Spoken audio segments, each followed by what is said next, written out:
Hello guys, welcome to my YouTube channel. स्वागत है आप सबका study with Usha ma'am channel पे। आज हम 10th क्लास का अर्थशास्त्र का पार्ट नंबर 2 भारतीय स्वतंत्रता के क्षेत्र के बारे में के क्वेश्चन आंसर पढ़ेंगे। ठीक है, इस चैप्टर की व्याख्या हम पहले कर चुके हैं। ठीक है, उसके लिंक आपको इसमें मिल जाएगा, डिस्क्रिप्शन में इसके लिंक आपको मिल जाएगा। ठीक है, इसमें जो क्वेश्चन है वो आपके NCERT के ही नहीं है, बल्कि वो सारे क्वेश्चन हैं जो अब तक आपके एग्जाम में आपसे पूछे हुए हैं। ठीक है, इसलिए लास्ट तक वीडियो को जरूर देखें। चलिए स्टार्ट करते हैं। पहला क्वेश्चन है कि कोष्टक में दिए गए सही विकल्प का प्रयोग कर रिक्त स्थानों की पूर्ति कीजिए। पहला है, सेवा क्षेत्र में रोजगार में उत्पादन के समान अनुपात में वृद्धि नहीं हुई है। ठीक है, हुई है या नहीं हुई है? तो आंसर है इसका नहीं हुई है। डैश, देखो जो ये ब्लैक लिखे हुए ना, ये ब्लैक सारे आपको इसमें आंसर लिखने थे। ठीक है, तो इसलिए ये जो आंसर है वो आपको ब्लैक कलर से लिखे हुए हैं। डैश क्षेत्र के श्रमिक वस्तुओं का उत्पादन नहीं कराते हैं, तृतीयक या कृषि? तो आंसर है आपका इसमें कृषि। ठीक है, नेक्स्ट, डैश क्षेत्र के अधिकांश श्रमिकों को रोजगार सुरक्षा प्राप्त होती है, डैश संगठित या असंगठित? तो आंसर है इसका संगठित। भारत में डैश अनुपात में श्रमिक असंगठित क्षेत्र में काम कर रहे हैं, बड़ी या छोटी? तो आंसर है इसका बड़ी। कपास एक डैश उत्पाद है और कपड़ा एक डैश उत्पाद है। तो इससे जो कपड़ा है, जो कपास है, कपास प्राकृतिक उत्पाद है और कपड़ा एक विनिर्मित। ठीक है, नेक्स्ट है, प्राथमिक द्वितीयक और तृतीयक क्षेत्रों की गतिविधियां डैश है, कैसी हैं? ये परस्पर एक दूसरे पर निर्भर है। नेक्स्ट क्वेश्चन है, सही उत्तर का चयन करें। सार्वजनिक और निजी क्षेत्र आधार पर विभाजित है। क्या? रोजगार की शर्तें, ख आर्थिक गतिविधि के स्वभाव, ग उद्यमों के स्वामित्व या घ उद्यम में नियोजित श्रमिकों की संख्या? तो आंसर है उद्यमों में के स्वामित्व। एक वस्तु का अधिकांशतः प्रक्रिया से उत्पादन डैश क्षेत्र की गतिविधि है, प्राथमिक, द्वितीयक, तृतीयक या सूचना प्रौद्योगिकी? तो आंसर है आपका प्राथमिक। नेक्स्ट क्वेश्चन है, किसी वर्ष में उत्पादित कुल मूल्य को सकल घरेलू उत्पाद कहते हैं। कि ऑप्शन है सभी वस्तुओं और सेवाओं, सभी अंतिम वस्तुओं और सेवाओं, सभी मध्यवर्ती वस्तुओं और सेवाओं है, सभी मध्यवर्ती अंतिम वस्तुओं और सेवाओं? तो आंसर है सभी अंतिम वस्तुओं और सेवाओं। नेक्स्ट, सकल घरेलू उत्पाद के पदों में वर्ष 2013-14 के बीच तृतीयक क्षेत्र की हिस्सेदारी डैश प्रतिशत है। ऑप्शन है क 20 से 30, ख 30 से 40, ग 50 से 60? तो आंसर है 50 से 60। विषम की पहचान करें और बताइए क्यों। ठीक है, आपको इसमें से जो अलग है उसको बताना है और क्यों। पर्यटन निर्देशक, धोबी, दर्जी और कुम्हार? तो आंसर है पर्यटन निर्देशक, उनकी नियुक्ति सरकार द्वारा की जाती है। ठीक है, जबकि धोबी, दर्जी और कुम्हार निजी से संबंधित है। धोबी, दर्जी और कुम्हार स्वयं नियोजित हैं। शिक्षक, डॉक्टर, सब्जी विक्रेता, वकील? आंसर है सब्जी विक्रेता यह एकमात्र पेशा है जिसे औपचारिक शिक्षा की आवश्यकता नहीं है, वह निजी और असंगठित क्षेत्र का है, जबकि बाकी पेशेवर रूप से योग्य हैं। डाकिया, मोची, सैनिक, पुलिस कांस्टेबल? तो आंसर है मोची, बाकी लोग सार्वजनिक क्षेत्र के श्रमिक हैं, जबकि इनका पेशा निजी क्षेत्र का हिस्सा है और इसके लिए किसी योग्यता की आवश्यकता नहीं है। MTNL, भारतीय rail, air India, jet Airways और इंडिया रेडियो? आंसर है जेट एयरलाइंस, यह एक निजी उद्यम है, बाकी सरकारी उपक्रम है। नेक्स्ट क्वेश्चन, क्या आप मानते हैं कि आर्थिक गतिविधियों का प्राथमिक, द्वितीयक एवं तृतीयक क्षेत्र में विभाजन की उपयोगिता है? व्याख्या कीजिए।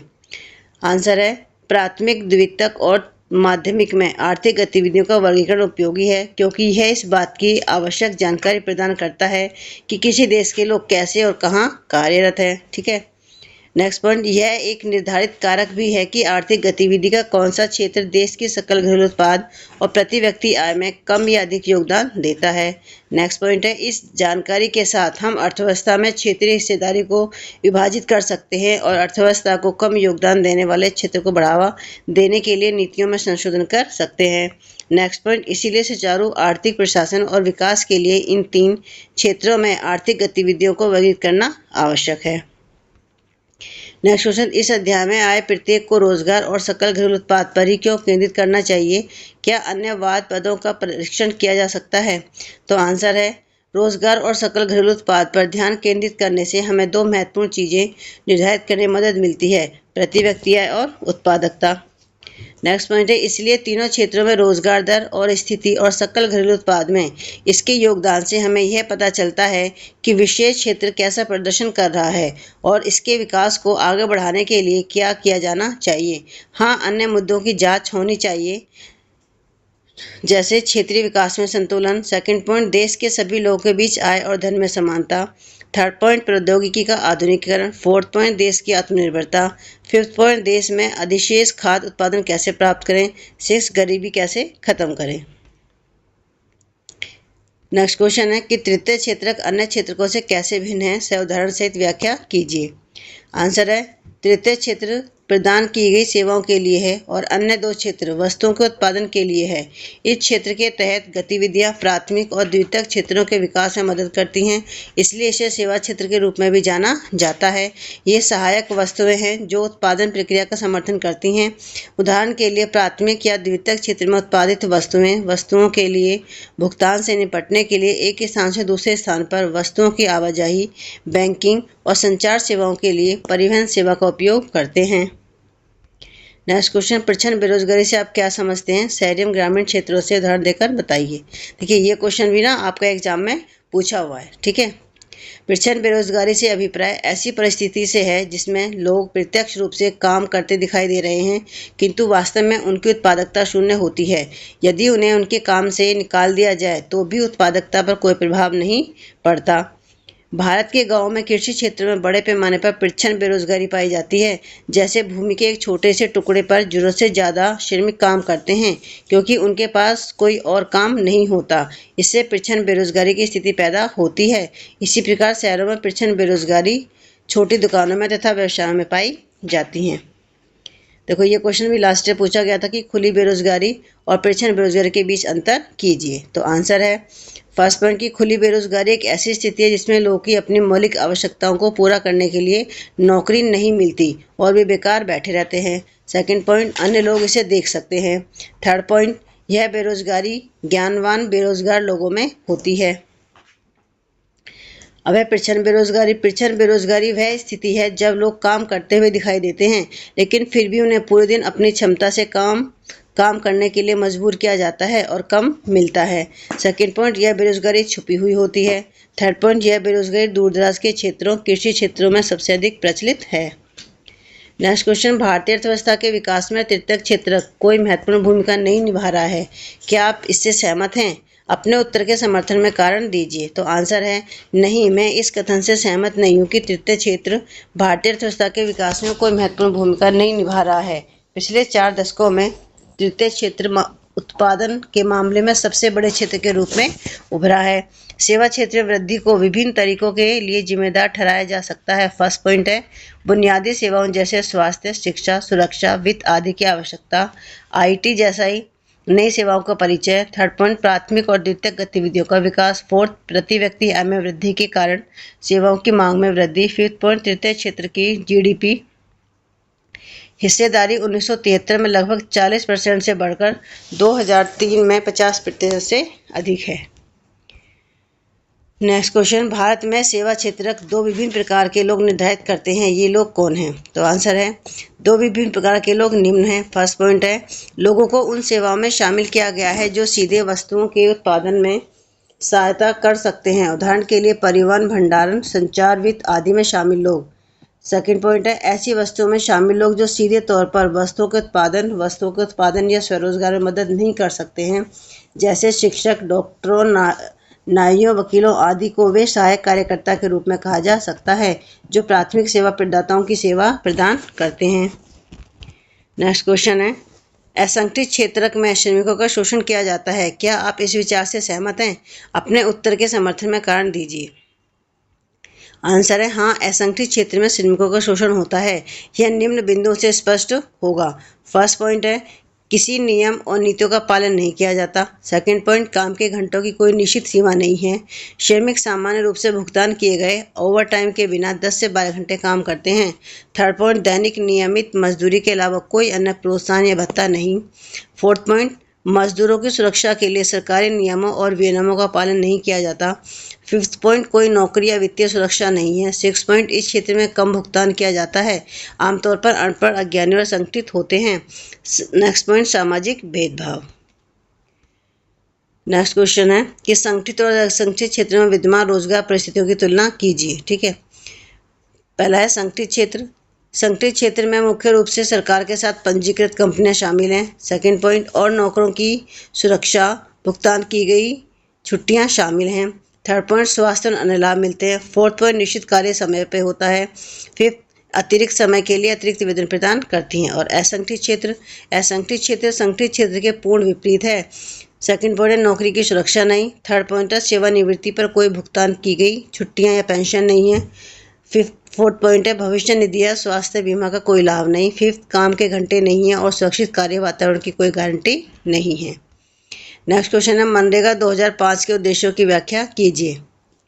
आंसर है, मनरेगा 2005 को निम्न उद्देश्यों के लिए लागू किया गया था। फर्स्ट पॉइंट है, लोगों की आय बढ़ाने और रोजगार पैदा करने के लिए। सेकंड पॉइंट, हर राज्य क्षेत्र में पर्यटन को बढ़ावा देना तथा अतिरिक्त रोजगार का अवसर। थर्ड पॉइंट, केंद्र सरकार ने 200 जिलों में काम करने का अधिकार देने वाला कानून लागू किया।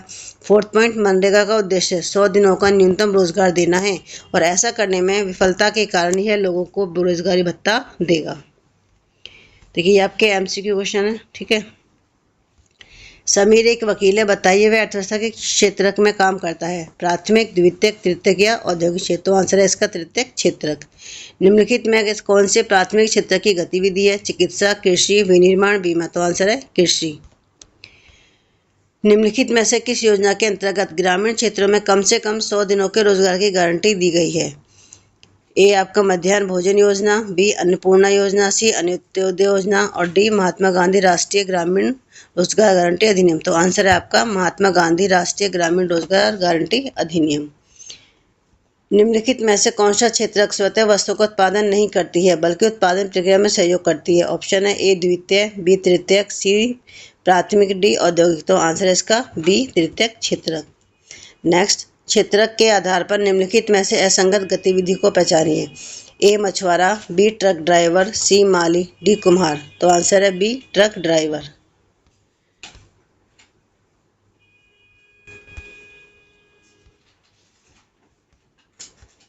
निम्नलिखित आलेख के आधार पर बताइए कि वर्ष 2013-14 में सकल घरेलू उत्पाद में किस क्षेत्र की हिस्सेदारी सर्वाधिक थी? देखो, ये आपको इसमें ये दे रखा है। ठीक है, प्राथमिक क्षेत्र, तृतीयक क्षेत्र, द्वितीयक क्षेत्र, सभी क्षेत्रों के समान थी। तो आंसर तृतीयक क्षेत्र की। अल्प बेरोजगारी तब होती है जब लोग ए काम नहीं करना चाहते, बी सुस्त ढंग से काम कर रहे हैं, सी अपनी क्षमता से कम काम कर रहे हैं या डी उनके काम के लिए भुगतान नहीं किया जाता। तो आंसर है सी अपनी क्षमता से कम काम कर रहे हैं। नीचे दो कथन संकल्पना सह एवं कारण कह दिए गए हैं। इन कथनों को पढ़कर नीचे दिए गए विकल्पों में से उत्तर चुनिए। संकल्पना, मत्स्य पालन की गतिविधि प्राथमिक क्षेत्र के अंतर्गत आती है। कारण, मत्स्य पालन सीधे प्राकृतिक संसाधनों पर निर्भर करता है। तो आंसर ऑप्शन है आपके, कथन एवं कारण दोनों सत्य हैं एवं कारण कथन की सही व्याख्या करता है। बी, कथन एवं कारण दोनों सत्य है परंतु कारण कथन की सही व्याख्या नहीं करता है। सी, कथन सही है परंतु कारण गलत। तो डी, कारण सही है परंतु कथन गलत। तो आंसर है इसका कथन एवं कारण दोनों सत्य हैं। ठीक है, एवं कारण कथन की सही व्याख्या करता है। नीचे दो कथन संकल्पना से एवं कारण कह दिए गए हैं। इन कथनों को पढ़कर नीचे दिए गए विकल्पों में से उत्तर चुनिए। संकल्पना है कि मौसमी बेरोजगारी केवल कृषि क्षेत्र को में देखने को मिलती है। कारण है, कृषि मौसम के ऊपर आश्रित गतिविधि है। ऑप्शन है आपका, कथन ए एवं कारण दोनों सत्य एवं कारण कथन की सही व्याख्या करता है। बी, कथन एवं कारण दोनों सत्य है परंतु कारण कथन की सही व्याख्या नहीं करता। सी, कथन सही है परंतु कारण गलत है। डी, कारण सही है परंतु कथन गलत है। तो आंसर है कि कारण तो सही है परंतु कथन गलत है। नीचे दो कथन संकल्पना से एवं कारण कह दिए गए हैं। इन कथनों को पढ़कर नीचे दिए गए विकल्पों में से उत्तर चुनिए। संकल्पना के द्वितीय क्षेत्र को औद्योगिक क्षेत्र भी कहा जाता है। कारण है कि द्वितीय क्षेत्र स्वतः वस्तु का उत्पादन नहीं करती है बल्कि उत्पादन प्रक्रिया में सहयोग करती है। ऑप्शन है, कथन एवं कारण दोनों सत्य है परंतु कारण कथन की सही व्याख्या नहीं करता। बी, कथन एवं कारण दोनों सत्य एवं कारण कथन की सही व्याख्या करता है। सी, कथन सही है परंतु कारण गलत है। डी, कारण सही है परंतु कथन गलत है। तो आंसर है सी, कथन सही है परंतु कारण गलत है। नेक्स्ट क्वेश्चन, निम्नलिखित में से कौन सी असंगठित क्षेत्र के श्रमिकों की दशा नहीं है?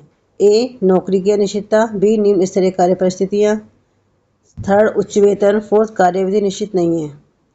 केवल सेकंड थर्ड फोर्थ, केवल फर्स्ट सेकंड एंड थर्ड, केवल थर्ड। तो आंसर है आपका केवल थर्ड। निम्नलिखित में से कौन सी कार्य स्थितियाँ सार्वजनिक क्षेत्र से संबंधित हैं? ए. रोजगार की सुरक्षा, बी. परिसंपत्तियों पर एक व्यक्ति का नियंत्रण, थर्ड सवैतनिक अवकाश, फोर्थ उद्देश्य केवल लाभ कमाना। ऑप्शन है आपके केवल एक, सेकंड एंड थर्ड, केवल सेकंड थर्ड एंड फोर्थ, केवल थर्ड, केवल फर्स्ट एंड थर्ड। तो आंसर है आपका केवल फर्स्ट एंड थर्ड। सकल घरेलू उत्पाद में गणना की जाती है केवल प्राथमिक एवं द्वितीय क्षेत्र के द्वारा उत्पादित वस्तुओं एवं सेवाओं के मूल्य की, बी. केवल द्वितीयक एवं तृतीयक क्षेत्र के द्वारा उत्पादित वस्तुओं एवं सेवाओं के मूल्य की, सी. प्राथमिक द्वितीयक एवं तृतीयक क्षेत्र के द्वारा उत्पादित वस्तुओं एवं सेवाओं के मूल्य की, डी. प्राथमिक द्वितीयक एवं तृतीयक क्षेत्रों के द्वारा उत्पादित अंतिम वस्तुओं एवं सेवाओं के मूल्य की। तो आंसर है डी.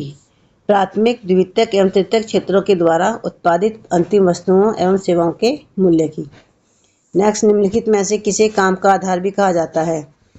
ए. अंत्योदय अन्न योजना, बी. महात्मा गांधी राष्ट्रीय ग्रामीण रोजगार गारंटी अधिनियम 2005, सी. अन्नपूर्णा और डी.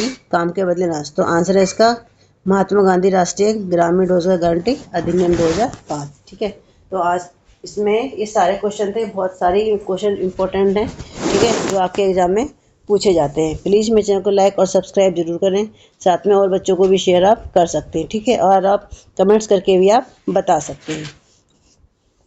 आज की वीडियो में बस इतना ही, मिलते हैं आपसे नेक्स्ट वीडियो में। Thank you.